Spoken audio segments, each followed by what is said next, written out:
Hello everyone, आज date है 6 मार्च 2022 और द हिंदू न्यूज एनालिसिस में आपका स्वागत है। इस वीडियो में हम द हिंदू की इंपोर्टेंट न्यूज को एग्जाम के पॉइंट ऑफ व्यू से डिस्कस करेंगे। नीचे डिस्क्रिप्शन बॉक्स में Telegram channel Volcano IAS Academy का लिंक दिया हुआ है। आप Telegram channel Volcano IAS Academy के साथ में जुड़ सकते हैं। वहां पर हर exam means UPSC, state PSC and other exams के पॉइंट ऑफ व्यू से काफी इंपॉर्टेंट इन्फॉर्मेशन आप सभी के साथ में शेयर की जाती है। तो चलो स्टार्ट करते हैं। वीडियो को स्टार्ट करेंगे एक जियोग्राफिकल मैप क्वेश्चन के साथ में। और आज आपका क्वेश्चन ये है कि लेक चार्ट को आपको मैप में व्यू करना है, फिर इससे रिलेटेड हर इंपॉर्टेंट फैक्ट्स को एंड इन्फॉर्मेशन को कमेंट बॉक्स में टाइप करना है। कल हमने आपसे क्वेश्चन पूछा था केन रिवर को लेकर के, तो केन रिवर को मैप में अगर हम व्यू करें तो हमारे इंडिया का जो सेंट्रल इंडिया वाला पार्ट है, वहां पर जो बुंदेलखंड रीजन है वहां से फ्लो होती है केन रिवर। ओरिजिन होता है MP state, Madhya Pradesh state से, उसके बाद में उत्तर प्रदेश स्टेट में फ्लो होती हुई लास्ट में वो अपने वाटर को यमुना रिवर में डिस्चार्ज करती है। प्रेजेंट टाइम में केन बेतवा रिवर का जो इंटरलिंकिंग प्रोजेक्ट चल रहा है, उसकी वजह से ये दोनों रिवर काफ़ी ज़्यादा न्यूज़ में है। द हिंदू के फ्रंट पेज पर important news financial action task force को लेकर के। अभी इसके बारे में हम बेसिक फैक्ट्स देखेंगे, उससे पहले जो न्यूज़ है उसको डिस्कस कर लेते हैं। पाकिस्तान के ऊपर रेगुलर अगर हम देखें तो 2018 से फाइनेंशियल एक्शन टास्क फोर्स ने अपनी जो भी इम्प्लीमेंटेशन है वो लगा रखी है। कारण क्या है? पाकिस्तान के ऊपर बार बार ये आरोप लगता है कि वो टेररिज्म को फाइनेंस करते हैं, टेररिज्म को फंडिंग करते हैं। इसी की वजह से जो FATF है वो अपनी 2 लिस्ट मेंटेन करता है और जिन भी कंट्रीज़ को एक तरीके से वार्निंग देने के लिए रखता है तो पहले उनको ग्रे लिस्ट में डालता है कि आपके ऊपर हल्के से कुछ सैंक्शंस लगाए जाएंगे। लेकिन अगर कंट्री वहाँ पर अपने में इम्प्रूवमेंट करता है तो उन ग्रे लिस्ट से उनको बाहर कर दिया जाता है और जो भी सैंक्शंस है उनको रिमूव करके एक तरीके से नॉर्मल कंट्री के रूप में वो कंट्री एग्जिस्ट होती है। लेकिन अगर कंट्री अपने जो भी प्रॉब्लम्स हैं, जो भी इश्यूज हैं, उनमें अपने इम्प्रूवमेंट नहीं करता तो उनको फिर ज़्यादा स्ट्रिक्ट उनके ऊपर रेस्ट्रिक्शंस लगाए जाते हैं। क्योंकि प्रेजेंट टाइम में अगर हम देखें तो टेररिज्म एक मेन इशू है, ना सिर्फ वो किसी कंट्री को इफेक्ट करता है बल्कि ग्लोबली लेवल पर हर कंट्री जो है वो उससे इफेक्टेड है। और अभी प्रेजेंट टाइम में अगर हम देखें तो आर्टिफिशियल इंटेलिजेंस के टाइम में जो टेररिज्म के जो तरीके हैं, टेररिज्म के जो टाइप है वो काफ़ी ज़्यादा इम्प्रूव हुए हैं। नए नए तरीके से टेररिज्म को फंड किया जा रहा है और उनके ऊपर रिसर्च किया जा रहा है। तो कोशिश ये होनी चाहिए कि इस तरीके के कंट्री जो सपोर्ट करते हैं उनको जो भी वर्क है, जो भी उनके ऊपर रिस्ट्रिक्शंस है वो लगाए जाने चाहिए तो कि ताकि ये जो ग्लोबली इशू है उसको सॉल्व किया जा सके। अब फाइनेंशियल एक्शन टास्क फोर्स ने पहले भी पाकिस्तान को कुछ एक्शंस दिए थे, कुछ पॉइंट्स दिए थे कि इनके ऊपर आपको वर्क करना है। तो भी उन्होंने जितने भी उनको जैसे 27 पॉइंट्स उनको दिए गए तो उनमें 25-26 पॉइंट्स के ऊपर उन्होंने वर्क किया था। अभी प्रेजेंट टाइम में 34 एक्शन पॉइंट्स थे उनके पास में, उनके ऊपर उनको एक्शन कर लेना था। 32 पॉइंट्स के ऊपर ये बोला गया है कि यहाँ पर उन्होंने अच्छे से वर्क किया है। लेकिन उनकी जो ग्रे लिस्ट में जो उनकी पोजीशन है उसको रेगुलर बनाए रखा है अभी प्रेजेंट टाइम में FATF ने। यहाँ पर ये बताया गया है कि पहले उनके ऊपर 27 पॉइंट्स के ऊपर वर्क करने के लिए बोला गया, बाद में 7 पॉइंट्स जो है वो 7 एक्शन आइटम 2021 में जब ये जो FATF है इसकी Asia Pacific group on money laundering, मतलब इसी का एक पार्ट जो एशिया वाले रीजन में मनी लॉन्ड्रिंग और टेररिज्म फाइनेंसिंग से रिलेटेड इश्यूज को देखती है, उन्होंने 7 पॉइंट्स और इसमें ऐड कर दिए गए थे। अब FATF से रिलेटेड बेसिक फैक्ट्स हम देख लेते हैं, हमारे प्रीलिम्स के पॉइंट ऑफ व्यू से काफ़ी इंपॉर्टेंट हो जाता है। फाइनेंशियल एक्शन टास्क फोर्स जो है उसको 1989 में G7 कंट्रीज़ के द्वारा बनाया गया था। आपका क्वेश्चन ये है कि G7 कंट्रीज़ में कौन कौन से कंट्री आते हैं, उनके नेम आपको कमेंट बॉक्स में बताने हैं। शुरुआत में इसको बनाया गया था मनी लॉन्ड्रिंग को कॉम्बैट करने के लिए, लेकिन 2001 में इसका जो ऑब्जेक्टिव है उसको एक्सपेंड कर दिया गया और टेररिज्म फाइनेंसिंग को भी इसमें इंक्लूड कर दिया गया। सिर्फ इसका ऑब्जेक्टिव ये है कि लीगल तरीके से रेगुलेट करते हुए, ऑपरेशनल मेजर्स लेते हुए जो भी मनी लॉन्ड्रिंग है, टेररिज्म फाइनेंसिंग है, इससे अलावा इससे रिलेटेड जो भी थ्रेट्स हैं और इंटरनेशनल फाइनेंशियल सिस्टम को, इंटीग्रिटी को जो भी थ्रेट देते हैं उन सभी को हम काउंटर करने के लिए वर्क करें और इसी के लिए इस ऑर्गेनाइजेशन को बनाया गया था।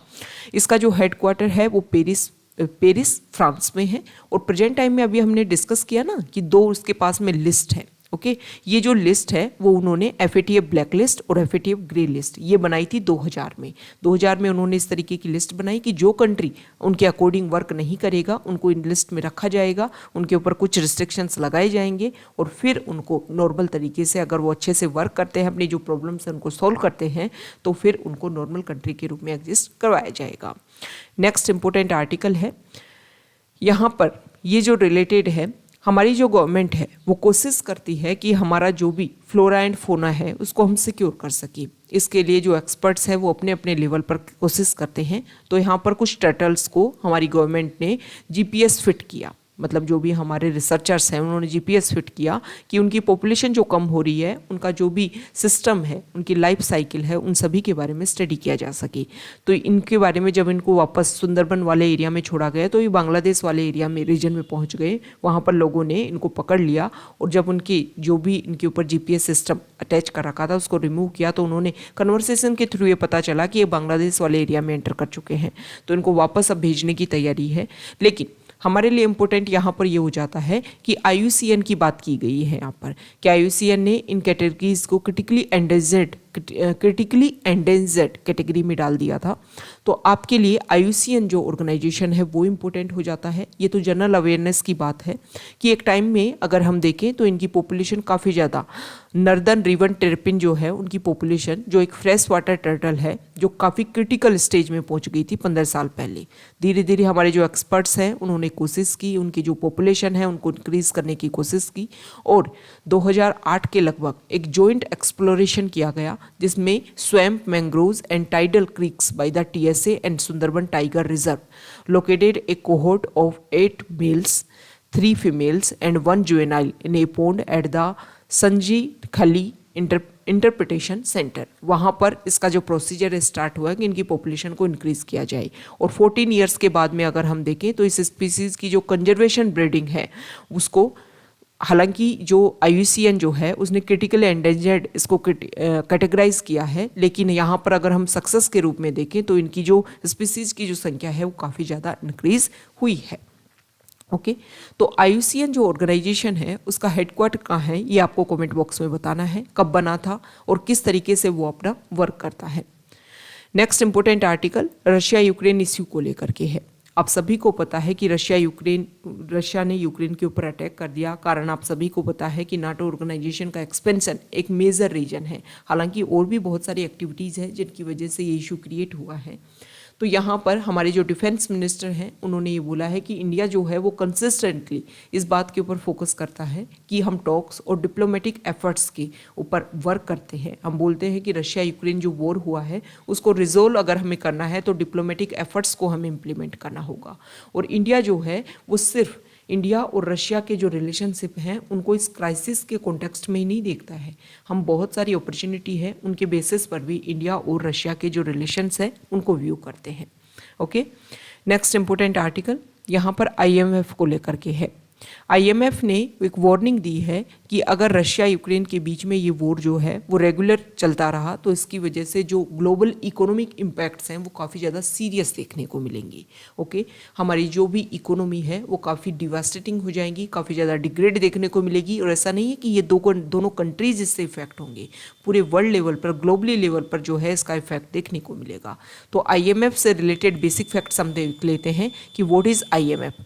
इंटरनेशनल मॉनेटरी फंड, जिसको इंटरनेशनल फाइनेंशियल इंस्टीट्यूशन के रूप में वर्क करता है। हेडक्वार्टर वाशिंगटन DC है और लगभग प्रेजेंट टाइम में 190 कंट्रीज जो हैं इसमें कंसिस्ट करते हैं। इसका जो एक इम्पोर्टेंट, अगर हम इसके मिशन की बात करें तो इसका मिशन ये है कि global monetary cooperation, secure financial stability, facilitate international trade, promotion high employment and sustainable economic growth, reduce poverty around the world। मतलब पॉवर्टी को कम करते हुए लोगों की इकोनॉमिक कंडीशन को बूस्टअप करना IMF का मेन ऑब्जेक्टिव है। नेक्स्ट इंपॉर्टेंट न्यूज़, यहाँ पर जो आर्टिकल है वो रशिया यूक्रेन में जो जितने भी इंडिया के स्टूडेंट फंसे हुए हैं तो सुमी वाला जो रीजन है वहाँ से हमारे गवर्नमेंट ने स्टूडेंट्स को रिलीज़ करवा लिया है। वहाँ से उनका इवैक्यूएशन जो प्रोसीजर है उसको कंप्लीट कर लिया है। Next important article page number 2 पर, यहाँ पर जो आर्टिकल है वो रिलेटेड है दिल्ली सरकार को लेकर के। दिल्ली सरकार अपनी तरफ से काफ़ी अच्छी कोशिश कर रही है कि वहाँ के जो स्कूल स्टूडेंट्स हैं उनमें कुछ अलग स्किल्स डेवलप की जाएं, ताकि वो बाद में जब सोसाइटी की मेन स्ट्रीम में एंटर करें तो उनके पास में एजुकेशन के साथ साथ में कुछ एक्स्ट्रा स्किल हों जो उनको एक्स्ट्रा पुशअप दे सकें। तो यहाँ पर गवर्नमेंट ने लास्ट ईयर हमने देखा था कि कुछ इन्वेस्टमेंट किया गया, कुछ इन्वेस्टर्स के थ्रू जो भी स्टूडेंट्स हैं उन्होंने कुछ प्रोजेक्ट बनाए, इन्वेस्टर्स ने वहाँ पर उनको स्मॉल मनी दिया गया गवर्नमेंट की तरफ से, और उस मनी के तहत उन्होंने प्रोजेक्ट बनाया। फिर एक फेयर ऑर्गेनाइज करवाया गया दिल्ली सरकार के द्वारा। वहाँ पर देखा कि उन स्टूडेंट्स ने किस अच्छे तरीके से एक स्मॉल अमाउंट में भी इतने अच्छे प्रोजेक्ट वहाँ पर प्रिपेयर करे हैं। ये चीज़ शो करती है माइंड ऑफ लेवल का कि अगर हम स्किल डेवलप करें तो हमारे इंडिया का जो यूथ है वो काफ़ी ज़्यादा बहुत ही जो बेटर अपॉर्चुनिटी है उनको जनरेट कर सकता है। और पूरे वर्ल्ड लेवल पर अगर हम देखें तो जहाँ पर भी अगर हमें लगता है कि स्किल की ज़रूरत है वहाँ पर इंडिया अपने यूथ का यूज़ कर सकता है। एम्प्लॉयमेंट तो जनरेट होगा ही, साथ में एक तरीके से जो हमें ये लगता है कि जो ये यूथ है वो हमारे इंडिया को ग्रोथ एंड डेवलपमेंट को डिसाइड करेगा, उसमें भी काफ़ी इंपॉर्टेंट रोल प्ले होगा। तो काफ़ी अच्छा इनिशिएटिव है। आप इस इनिशिएटिव को बेहतरीन ढंग से इम्प्लीमेंट कर सकते हो कहीं भी अपने आंसर्स में, कि जिस तरीके से दिल्ली गवर्नमेंट कोशिश कर रही है कि जो स्टूडेंट्स हैं उनकी एजुकेशन इस लेवल पर हो कि उनमें सिर्फ जो बुकिस नॉलेज है उसके साथ में एक्स्ट्रा स्किल्स, एक्स्ट्रा जो माइंड है वो भी उनका डेवलप हो पाए। नेक्स्ट इंपॉर्टेंट आर्टिकल, यहाँ पे दिल्ली गवर्नमेंट से रिलेटेड ये आर्टिकल है। दिल्ली सरकार ने यहाँ पर जो जीबी रोड पर एक पुलिस स्टेशन, उन्होंने अपने आप को चेंज किया है। चेंज करने के दौरान उन्होंने देखा है कि आसपास वाले एरिया में जो भी विमेन हैं या फिर जो भी स्टूडेंट्स हैं, जो भी चिल्ड्रन हैं, उन सभी को इस पुलिस स्टेशन बुलाया जाता है और उनमें कुछ एक्स्ट्रा डेवलप करने की कोशिश की जाती है। यहाँ पर एक एग्जाम्पल के थ्रू भी शो कर रखा है कि एक वीमेन ने ये बताया कि वहाँ पर उन्होंने कंप्यूटर सीखा और कंप्यूटर सीखने के बाद में वो एक अब अच्छी जगह जॉब भी कर पा रही हैं। तो ये एक बेहतरीन इनिशिएटिव है कि पुलिस स्टेशन ना सिर्फ क्राइम रोकने के लिए काम कर रहा है बल्कि क्राइम होने ही ना दे सोसाइटी में, इसके लिए भी वर्क कर रहा है। मतलब क्राइम होने के बाद में क्राइम को रोकना एक अलग बात है और क्राइम होने ही ना दे, और क्राइम होने के बहुत सारे बेसिक रीज़न अगर हम देखें तो उसमें मनी एक बेसिक रीज़न आता है। तो जब लोगों को एक स्किल डेवलप की जाएगी और स्किल के बाद में वो अच्छी जगह जॉब कर पाएंगे, एक जो लाइफ में जो इकोनॉमी जो स्लो डाउन है वो बूस्टअप जब देखने को मिलेगा तो बहुत सारे क्राइम, बहुत सारे इशू जो हैं वो इनडायरेक्टली हम सोल्व कर पाएंगे। यहाँ पर जो आर्टिकल है वो बताया गया है कि उन्होंने दिल्ली में सीवेज प्लांट स्टार्ट किया गया है। बेसिक रीज़न ये है कि डायरेक्ट जो सीवेज है वो यमुना रिवर में डिस्पोज कर दिया जाता है, जिसकी वजह से यमुना रिवर का जो पोल्यूशन लेवल है वो काफ़ी ज़्यादा हाइक देखने को मिलता है। तो यहाँ पर एक कोशिश की जा रही है कि 31.8 crore litre of sewage a day, एक दिन में इतने सीवेज को यहाँ पर ट्रीट किया जा सकता है और इसकी वजह से आने वाले टाइम में जो प्रोजेक्ट है उसको और इम्प्रूव किया जाएगा और कोशिश की जाएगी कि यमुना रिवर में जो पोल्यूशन लेवल हम हाइक देख रहे हैं उसको हम कम कर पाएँ। तो ये बेहतरीन इनिशिएटिव है। हमारे जो रिवर रेजोनेट के लिए हम रेगुलर वर्क करते हैं, रिवर जो है वो एक तरीके से ड्रिंकिंग वाटर, अदर एक्टिविटीज़ के लिए काफ़ी इंपॉर्टेंट रोल प्ले करते हैं और जब वहाँ पर पोल्यूशन लेवल जाता है तो इनडायरेक्टली अगर हम इरिगेशन में भी उस वाटर को यूज़ करते हैं तो इरिगेशन एग्रीकल्चर के थ्रू दोबारा से ह्यूमन साइकिल में वो एंटर कर जाता है। तो इनडायरेक्टली जो लाइफ है ह्यूमन की वो काफ़ी ज़्यादा इससे इफेक्ट होती है। ओके, नेक्स्ट इंपॉर्टेंट आर्टिकल यहाँ देखिए पेज नंबर 6 पर। यहाँ पर जो फर्स्ट आर्टिकल है इसमें बताया गया है कि हमारे जो एयरफोर्स है उसका एक्सरसाइज होने वाला था, वायु शक्ति एक्सरसाइज। राजस्थान का जो पोखरण रेंज है वहाँ पर ये परफॉर्म होने वाला था, लेकिन कुछ इश्यूज की वजह से इसको पोस्टपोन कर दिया गया है। ओके, नेक्स्ट इंपॉर्टेंट आर्टिकल, यहाँ पर ज़्यादातर जो आर्टिकल है वो डिसाइडेड है रशिया यूक्रेन में जो भी हमारे सिटीजन्स हैं फंसे हुए हैं, जो भी स्टूडेंट्स हैं उनको किस तरीके से हम वहाँ से निकालने की कोशिश कर रहे हैं। तो ये स्टोरीज बताई गई हैं, स्टूडेंट्स अपनी कहानी बता रहे हैं और गवर्नमेंट ने क्या इनिशिएटिव लिया है ये भी यहाँ पर बताने की कोशिश की जा रही है। Next important article page number 8 पर। यहाँ पर जो फर्स्ट आर्टिकल है यहाँ देखिए, देखो जुडिशरी में आर्टिफिशियल इंटेलिजेंस, मशीन लर्निंग, क्या इसको एक तरीके से इंक्लूड किया जाना चाहिए? ये क्वेश्चन पूछा गया था अभी बजट सेशन में। तो इसको लेकर के यहाँ पर ये बताया गया है कि देखो क्वेश्चन का आंसर देते हुए ये बोला कि देखो कोविड के टाइम में हमने ये देखा कि जो एक तरीके से आर्टिफिशियल इंटेलिजेंस मान लीजिए या फिर एक टेक्नोलॉजी का यूज़ मान लीजिए, वर्चुअली हियरिंग हुई, आप सुप्रीम कोर्ट देख लीजिए, हाई कोर्ट देख लीजिए या फिर सबऑर्डिनेट कोर्ट्स देख लीजिए, हर जगह वर्चुअली हियरिंग ही बहुत सारे केसेस को रिजोल्व भी किया गया। तो ये चीज़ें हमें शो करती है कि अगर हमें अपनी जुडिशरी को एक फास्ट ट्रैक तरीके से आगे बढ़ाना है तो हमें इन सारी चीज़ों को, जो भी बेसिक टेक्नोलॉजी है उन सभी को इंसर्ट करना होगा ताकि जो इश्यूज हैं उनको हम इजीली सोल्व कर पाएँ। आप सभी को पता है हमारी जुडिशरी में बहुत सारे केसेस का पाइलअप देखने को मिलता है और उन प्रॉब्लम्स को सॉल्व करने के लिए हमें ये जो भी बेसिक टेक्नोलॉजी है उनको इंसर्ट करना होगा। नेक्स्ट इंपॉर्टेंट आर्टिकल यहाँ देखिए,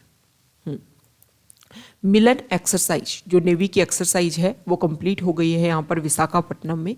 तो इसको लेकर के कि 40 कंट्रीज़ के जो ने इनमें पार्टिसिपेट किया, 21 एयरक्राफ्ट, 1 सबमरीन, 26 शिप्स, इन सभी का पार्टिसिपेशन 11th एडिशन में देखा गया। तो ये तो नॉर्मल अवेयरनेस है, नॉर्मल आपको पता होना चाहिए कि अच्छा इतनी कंट्रीज़ ने पार्टिसिपेट किया था। अब इसका जो बेसिक बैकग्राउंड है उसको हम डिस्कस कर लेते हैं कि किस तरीके से जो मिलन एक्सरसाइज है वो स्टार्ट हुई थी। देखो, जो मिलन एक्सरसाइज है जो प्रेजेंट टाइम में विशाखापट्टनम में कंडक्ट करवाएगी और इसके भी 2 फेजेज है, एक हार्बर फेज और एक है सी फेज।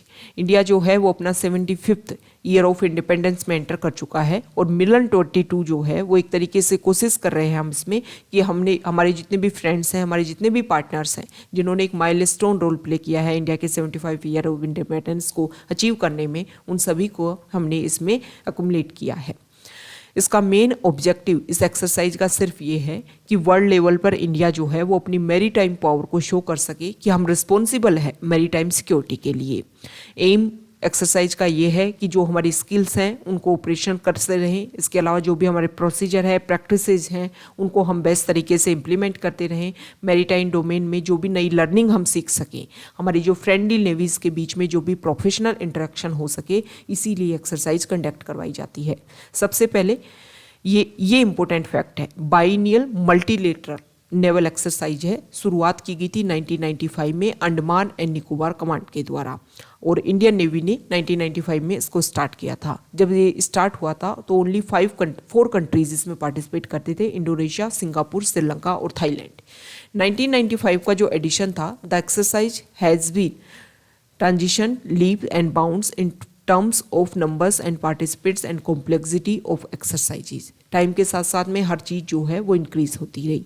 यहाँ पर बाइनियल, लेकिन कुछ पॉइंट्स के ऊपर ये देखा गया कि ये जो एक्सरसाइज है वो कंडक्ट नहीं हो पाई। जैसे कि अब लास्ट ईयर अगर हम देखें तो जो कोविड की वजह से 2020 में कोविड की वजह से 2006 और 2004 में सुनामी की वजह से इसको एक्सटेंड किया गया था और कुछ टाइम 2001 और 2016 में जो इसका एडिशन है वो इंटरनेशनल फ्लीट रिव्यू की वजह से इसको कंडक्ट नहीं हो पाई थी। स्पेसिफिक अगर हम देखें तो मिलन एक्सरसाइज जब कंडक्ट करवाएगी तो स्पेसिफिक इसमें कौन से 4 कंट्रीज़ ने देखा था, जो हमारे ईस्ट एशिया की जो कंट्रीज़ हैं, east Asia, south east Asia की जो कंट्रीज़ हैं उसमें इन्होंने पार्टिसिपेट किया था। तो मतलब इसका मेन ऑब्जेक्टिव ये था कि लुक ईस्ट पॉलिसी, मतलब एक्ट ईस्ट पॉलिसी जो है उसी के तहत काम किया जाए कि उन कंट्रीज़ के साथ में अपनी जो भी बेसिक फॉर्मेशन है उनको बनाया जा सके। इंडियन नेवी की यहाँ पर बात की गई है कि इंडियन नेवी ने हमेशा एक अच्छा रोल प्ले किया है हमारे इंडिया की सिक्योरिटी के लिए। यहाँ पर कुछ ऑपरेशंस की बात की गई है जो इंडियन नेवी ने अब तक परफॉर्म किए हैं। 1961 में जब गोवा का लिबरेशन हुआ था उसमें हमारी इंडियन नेवी ने कुछ अच्छा कंट्रीब्यूशन किया। उसके बाद में ऑपरेशन राहत 2015 में जब यमन में कुछ प्रॉब्लम देखने को मिल जाती है और वॉर जैसी सिचुएशन, तो वहाँ से लोगों को इवैक्यूएट करने में जो हमारी इंडियन नेवी है उन्होंने काफ़ी अच्छा रोल प्ले किया। INS सुमित्रा जो है वो वहाँ पर उन पैसेंजर्स को इवैक्यूएट करने में वहाँ पर डिस्पैच किया गया और INS तर्कस जो है उसको इस वेसल को प्रोटेक्ट करने के लिए यहाँ पर काम दिया गया। बाद में आता है ऑपरेशन पराक्रम। 2002 में इंडिया और पाकिस्तान के बीच में जब major stand off one locked in a major stand off, तब इंडियन नेवी ने यहाँ पर ये जो ऑपरेशन है इसको परफॉर्म किया था। नेक्स्ट है ऑपरेशन ट्राइनेट। 1971 में इंडिया और पाकिस्तान की वॉर के टाइम में भी इंडियन नेवी ने ऑपरेशन ट्राइडेंट को परफॉर्म किया। ऑपरेशन पाइथन जो है वो 1971 में जो कराची पोर्ट है वहाँ पर बॉम्बिंग करने में ये जो हमारी इंडियन नेवी है उन्होंने काफ़ी अच्छा रोल प्ले किया। ऑपरेशन तलवार 1999 का कारगिल वॉर जो है, तब ऑपरेशन वॉर जो है वो उसको प्लान किया गया था। To stop the supply of oil and fuel the Indian navy set up a blockade near the Karachi port for Pakistani boats. मतलब वहाँ पर ऑयल और इन सब की जो पहुंच है, रीच है, उसको काउंटर कर सकी। ऑपरेशन कैक्टस 1988 में ये लॉन्च किया गया ताकि मालदीव और श्रीलंका में जो सिचुएशन है उसको हम कम कर सकें। तो ये कुछ इंपॉर्टेंट ऑपरेशन है, ये आपको ध्यान में रखने हैं। इसकी जो PDF है वो जो हमारे टेलीग्राम चैनल है वहाँ पर आपके साथ में शेयर कर दी जाएगी। नेक्स्ट इंपॉर्टेंट न्यूज़ यहाँ देखिए, फॉरेन पेज पर न्यूज़ है। यहाँ पर जो न्यूज़ रिलेटेड है, एक सेकेंड, देखो, चाइना का प्रेजेंट टाइम में बजट सेशन रखा गया। वहाँ की जो पार्लियामेंट है उसमें किस एरिया के ऊपर कितना खर्च किया जाएगा, इन सभी के बारे में बात की गई। सबसे इंपॉर्टेंट बात, चाइना ने अपना जो मिलिट्री स्पेंडिंग है उसको इंक्रीज किया है। लास्ट ईयर 5.5% था, अभी प्रेजेंट टाइम में 7.1%, मतलब 1.45 ट्रिलियन युआन का हाइक उसमें देखने को मिला है। वैसे अगर हम इंडिया से कंपैरिजन करें तो इंडिया का भी प्रेजेंट टाइम में कुछ यहाँ पर हाइक देखने को मिला। अभी हमारा जो बजट सेशन हुआ तो हमने 70 बिलियन के लगभग $70 बिलियन जो है इंडिया ने अनाउंस किया है कि हम इतना अपना खर्च रखेंगे डिफेंस सिस्टम में, मिलिट्री सिस्टम में। तो 4.4% यहाँ पर प्रीवियस ईयर से हाइक देखने को मिला है। लास्ट ईयर हमने चाइना का देखा था कि $200 बिलियन से ज़्यादा उनका क्रॉस कर गया था, कितना डिफेंस सेक्टर को वो देंगे, और लास्ट ईयर 6.8%, उससे ज़्यादा यहाँ पर हाइक देखने को मिला है। ओके, और अभी प्रेजेंट टाइम में $230 बिलियन का उन्होंने टारगेट रखा है कि इतना खर्च यहाँ पर किया जाएगा। तो ये चीज़ें शो करती है कि हर कंट्री जो है वो अपने डिफेंस वेपन जो हैं उन सभी को प्रिक्योर करने में, वहाँ पर अपने आप को और ज़्यादा मजबूत बनाने में वर्क करते हैं।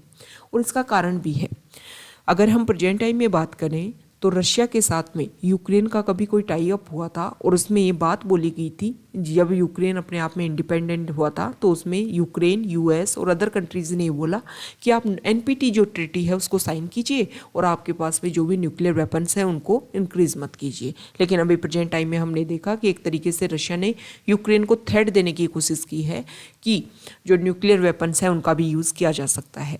अब वहाँ तो न्यूक्लियर वेपन्स है ही नहीं, तो ये कंट्रीज इस तरीके के अपने डिफेंस वेपन्स को तैयार नहीं कर रहे थे, एक टाइम के बाद में उनको लगेगा कि हमें भी करना चाहिए। कभी भी कोई भी कंट्रीज के साथ में जब रिलेशन बिगड़ते हैं तो इस तरीके की थ्रेट जो है वो हमें दी जा सकती है। अगर सामने वाली कंट्रीज़ के पास में भी इस तरीके के वेपन हैं तो इससे क्या होगा कि दूसरे जो कंट्री है वो थ्रेट देने से या बहुत सारी जो प्रॉब्लम्स हैं उसको सिक्योर करने में या उसको सोल्व करने में काफ़ी ज़्यादा हेल्प होती है। लेकिन इससे क्या होगा कि जब इस तरीके की जो ऑपरेशंस है, इस तरीके के जो डिफेंस वेपन्स हैं उनको हर कंट्री तैयार करने लगेगा तो जो वॉर जैसी सिचुएशन है वो और ज़्यादा भी इंक्रीज हो जाएगी। तो इन सारी प्रॉब्लम्स को अगर हमें सोल्व करना है तो वो कंट्रीज जो स्टार्ट जैसी ट्रीटी चलाती हैं, ओके, ताकि जो भी हमारे डिफेंस वेपन्स हैं उनको हम काउंटर कर सकें, उनको सिर्फ और सिर्फ रूल्स एंड रेगुलेशंस के लिए ना चलाएं, उनको बेसिक इम्प्लीमेंटेशन भी होना चाहिए। अब तक ये देखा गया है कि जितनी भी ट्रीटीज़ हैं वो जब भी उनको बेसिक इम्प्लीमेंटेशन की बात आती है तो उनको वेल तरीके से इम्प्लीमेंट नहीं होता है उन सब का, और उसी की वजह से आज तक जो भी प्रॉब्लम्स हैं उनको अगर हम 0 लेवल तक जा कर के सोचें तो उनको अच्छे से सॉल्व नहीं किया जा सका है। नेक्स्ट इंपॉर्टेंट आर्टिकल, हाँ, यहाँ पर चाइना का जो डिफेंस में अपना सिक्योरिटी का कारण है वो ये भी है कि प्रेजेंट टाइम में अगर हम देखें तो क्वेड ग्रुप की, ये रशिया यूक्रेन जब वॉर हुआ उस टाइम में भी क्वेड ग्रुप के डिस्कशन हो रहा है। इसके अलावा जो US है वो फोकस कर रहा है इंडो पैसिफिक वाले रीजन में। ओकस नया ऑर्गेनाइजेशन उन्होंने लास्ट ईयर ऑस्ट्रेलिया और UK के साथ में मिलकर के ओकस ग्रुप बनाया। एक तरीके से क्वेड ग्रुप का भी अल्टरनेट ढूंढने की उन्होंने कोशिश की और मेजर फोकस है कि ऑस्ट्रेलिया को वहाँ पर वो अल्टरनेट के रूप में डेवलप करना चाहते हैं ताकि चाइना को काउंटर किया जा सके। वैसे पहले इंडिया के साथ में जो US है वो फोकस कर रहा था, लेकिन US की एक स्ट्रेटजी है कि वो किसी भी कंट्री को मेजरली अपने मतलब मोर डिपेंडेंट नहीं रहता किसी एक कंट्री के ऊपर। उनको लगता है कि हो सकता है कि आने वाले टाइम में जबकि हम किसी एक सिचुएशन के लिए किसी एक कंट्री के ऊपर ही डिपेंडेंट है तो वो कंट्री जो है आने वाले टाइम में डिप्लोमेटिक रिलेशन को अपने तरीके से मॉडिफाई कर सकती है।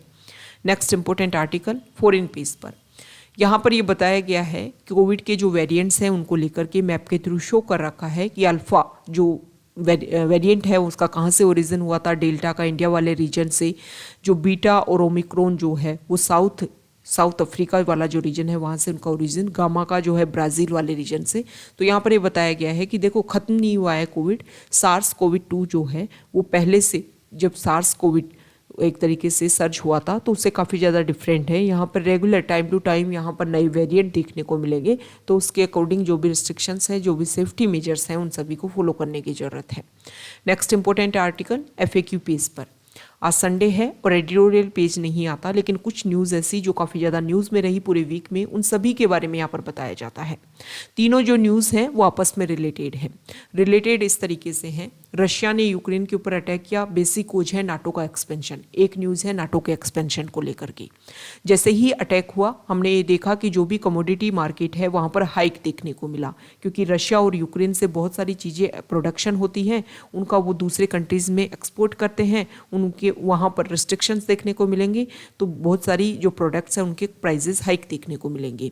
अब अटैक किया तो कमोडिटीज़ मार्केट के प्राइजेस हाइक हुए, ये दूसरी न्यूज़ है। और थर्ड न्यूज़ है कि रशिया ने यूक्रेन के ऊपर अटैक किया। यूक्रेन में हमारे इंडिया के बहुत सारे मेडिकल स्टूडेंट्स वहाँ पर मेडिकल की स्टडी कर रहे थे, इसकी वजह से इंडिया के बहुत सारे स्टूडेंट यूक्रेन में ट्रैप हो गए, उन सभी को इवैक्यूएशन करने का प्रोसीजर किया जा रहा है। तो क्वेश्चन ये है कि मेडिकल स्टडीज़ के लिए इंडिया के स्टूडेंट इतना बाहर क्यों जाते हैं, ओके, अब्रॉड क्यों जा रहे हैं, ओके।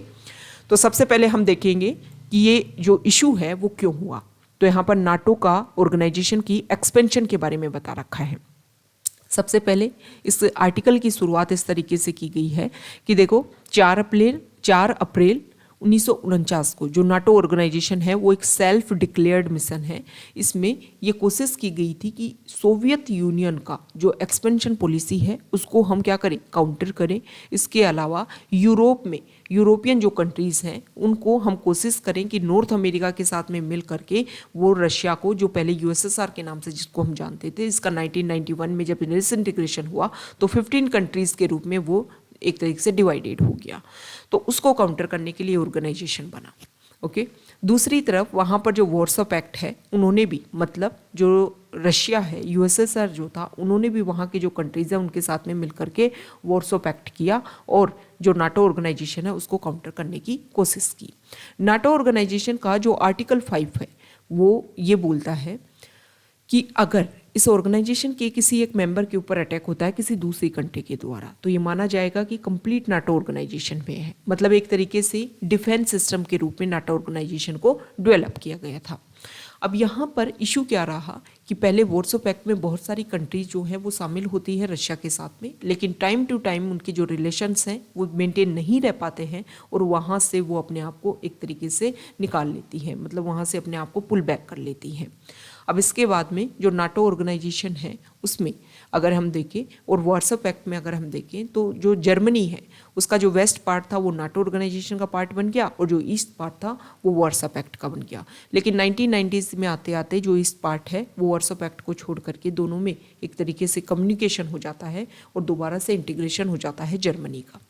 अब USSR का 1991 में डिसइंटीग्रेशन होता है, तब ये बोला जाता है कि नाटो ऑर्गेनाइजेशन को एक्सपेंड नहीं किया जाएगा। लेकिन कुछ टाइम के बाद में ये देखा गया कि नाटो ऑर्गेनाइजेशन का फिर से एक्सपेंशन स्टार्ट हो जाता है और जो भी कंट्रीज़, क्योंकि USA को लगता है कि एक टाइम के बाद में जब जर्मनी दोबारा से इंटीग्रेट हो सकता है तो USSR जिन पार्ट्स में डिवाइड हुआ है वो कंट्रीज़ भी दोबारा मिल करके USSR फिर से एक स्ट्रॉन्ग कंट्री के रूप में सामने आ सकता है। तो उसको काउंटर करने का यही तरीका है कि उसके रीजनल एरिया में जो कंट्रीज़ हैं उनको सभी को अपना मेंबर बनाया जाए। तो इसको लेकर के जब कोशिश की गई तो उन्होंने लास्ट में जॉर्जिया और यूक्रेन जो रीजन है उसके तक भी अपनी पहुँच बनाई। यहाँ पर इस आर्टिकल में बता भी रखा है कि कौन से कंट्री ने किस टाइम में कौन से ईयर में नाटो ऑर्गेनाइजेशन को ज्वाइन किया था। अब यहाँ पर अगर हम बात करें तो जैसे ही इन कंट्रीज़ ने ज्वाइन करना स्टार्ट किया तो जॉर्जिया के ऊपर 2008 में जॉर्जिया और यूक्रेन ने अपना इंटरेस्ट शो किया नाटो ऑर्गेनाइजेशन में। रशिया ने जॉर्जिया के ऊपर उसी टाइम अटैक किया, 2014 में यूक्रेन के ऊपर अटैक किया और उसका क्रीमिया वाला जो रीजन है उसको एनेक्स कर लिया। जब जॉर्जिया के ऊपर अटैक हुआ तब भी उसके कुछ रीजन हैं उनको एनेक्स कर लिया गया था। तो यहाँ पर इस ऑर्गेनाइजेशन, ये जो न्यूज़ है उसके थ्रू ये शो कर रखा है कि नाटो ऑर्गेनाइजेशन का जो एक्सपेंशन पॉलिसी है उसकी वजह से ये जो इशू है उसका एक बेसिक फाउंडेशन तैयार हुआ है।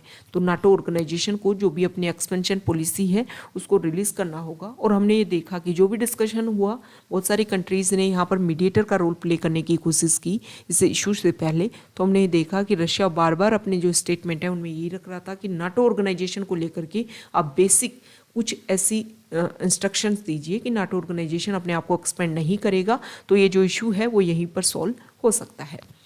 अब देखो यहाँ पर जो न्यूज़ है उसमें बता रखा है कि कमोडिटी जो क्रंच है वो देखने को मिलेगा। तो इस आर्टिकल में ये बताया गया है कि रशिया जो है वो ऑयल प्रोड्यूसर कंट्री के रूप में है। इसके अलावा वीट का बहुत ज़्यादा एक्सपोर्ट करता है। उसके अलावा बहुत सारे नेचुरल गैस के यहाँ पर रिजर्व्स हैं। इसके अलावा इसके आसपास वाले रीजन में जैसे बेलारूस जो है वहाँ पर फर्टिलाइजर्स का काफ़ी ज़्यादा डेवलपमेंट है। तो ये सारी चीज़ें हमें शो करती हैं कि अगर यहाँ पर वॉर चल रहा है तो देखो कमोडिटी मार्केट में तो हाइक तो देखने को मिलेगा। बहुत सारे जो प्रोडक्ट्स जो यहाँ पर से मेजॉरिटी फोकस थे, उनके अलावा यूक्रेन में ना सिर्फ रशिया में जो प्रोडक्शन होता है उसका, बल्कि यूक्रेन में भी जैसे सनफ्लावर ऑयल जो है उसका काफ़ी ज़्यादा प्रोडक्शन होता है। हमारा इंडिया भी बहुत ज़्यादा डिपेंड करता है उसके ऊपर। तो ये सारी चीज़ें हैं कि बहुत सारे अदर सेक्टर जो है वो भी इससे इफेक्ट होंगे। इसका मेजर रीज़न ये भी है कि जो अदर कंट्रीज़ जहाँ से इन ये जो प्रोडक्ट्स हैं इनका प्रोडक्शन होता है, जैसे क्रूड ऑयल की अगर हम बात करें तो ओपेक जो कंट्रीज़ हैं वो उन्होंने भी अपना प्रोडक्शन इंक्रीज़ नहीं किया है, जिसकी वजह से जो क्रूड ऑयल के प्राइसेस है वो काफ़ी ज़्यादा हाइक हो रहे हैं। और एक टाइम के बाद में जो हमारे सोर्सेज हैं जैसे कि पेट्रोल डीजल, उनके प्राइसेस काफ़ी ज़्यादा हाइक देखने को मिलेंगे।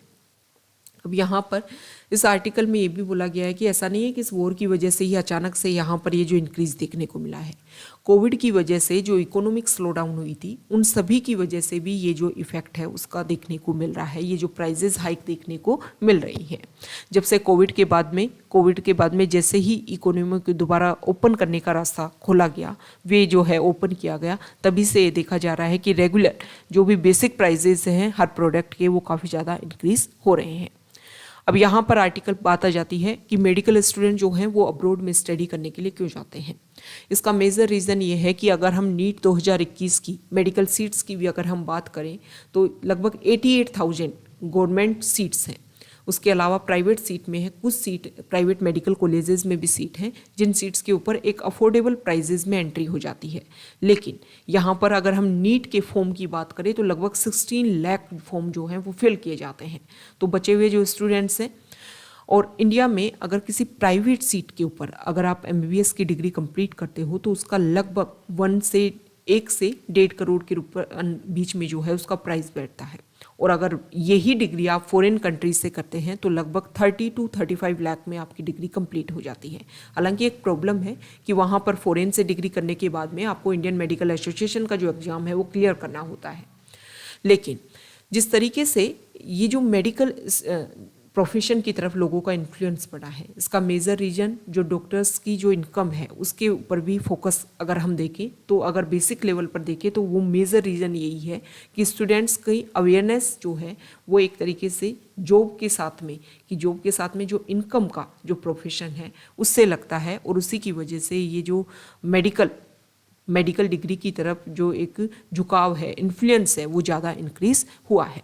अभी प्रेजेंट टाइम में वैसे हमने देखा कि हमारे जो प्राइम मिनिस्टर हैं उन्होंने इस बात को लेकर के कंसीडर किया है कि हम प्राइवेट इन्वेस्टर्स के साथ में मिलकर के हमारा जो इंफ्रास्ट्रक्चर है उसको इस तरीके से डेवलप करेंगे कि हमारे जो मेडिकल स्टूडेंट्स हैं वो यहीं पर अपने स्टडी कंप्लीट कर सके। लेकिन पहले भी हमने एक बार एडिटोरियल में आर्टिकल आया था जब हमारे प्राइम मिनिस्टर ने स्टेटमेंट दिया, तो उस आर्टिकल में ये बोला गया था कि हमें कोशिश ये करनी चाहिए कि जिस तरीके से इंजीनियरिंग कॉलेज बहुत ज़्यादा ओपन हुई, क्योंकि एक तरीके से जब टेक्नोलॉजी को लेकर के बूम आ रहा था तो इंजीनियरिंग कॉलेज बहुत ज़्यादा ओपन हुई। उसके बाद में वहाँ पर जब स्किल्ड लेक्चरर्स की अवेलेबिलिटी नहीं थी तो उन स्टूडेंट्स को जो भी एक बेसिक अवेयरनेस होनी चाहिए उस कोर्स को लेकर के वो नहीं हो पाई। तो ये प्रॉब्लम जो है वो मेडिकल एजुकेशन में ना हो, और मेडिकल एजुकेशन तो एक ह्यूमन की लाइफ के साथ में वो अपना जो रोल प्ले करते हैं, उनको सपोर्ट करने की कोशिश करते हैं। तो वहाँ पर जो भी स्टूडेंट्स हैं, जो भी लेक्चर्स हैं वो काफ़ी क्वालिफाइड और स्किल्ड बेस्ड होने चाहिए। प्राइवेट सेक्टर अगर इसमें आता है तो अपना एक तरीके से प्रॉफिट निकालने की वहाँ पर कोशिश ना हो। हमारा इंफ्रास्ट्रक्चर अगर हमें वेल तरीके से डेवलप करना है तो हमें ये जो बेसिक जो प्रॉब्लम्स हैं उनको ध्यान में रख करके प्राइवेट इन्वेस्टमेंट पर यहाँ पर फोकस किया जाना चाहिए, क्योंकि ये भी प्रॉब्लम है कि हमारे इंडिया का बहुत सारा जो पैसा है वो फॉरेन यूनिवर्सिटीज़ को एज ए फीस डिपॉजिट होता है। अगर इंडिया में इतनी सीट्स हों और यहीं पर मेडिकल एजुकेशन कंप्लीट हो पाए तो फॉरेन स्टडीज़ के लिए लोग कम जाएंगे और जो मनी है वो इंडिया में ही रह जाएगा। तो ये आज का हमारा द हिंदू न्यूज़पेपर का डिस्कशन था। अगर आप यहाँ तक आए हैं, वीडियो आपको अच्छा लगा है तो प्लीज़ वीडियो को लाइक कीजिए, शेयर कीजिए और चैनल को सब्सक्राइब कीजिए। Okay, thank you.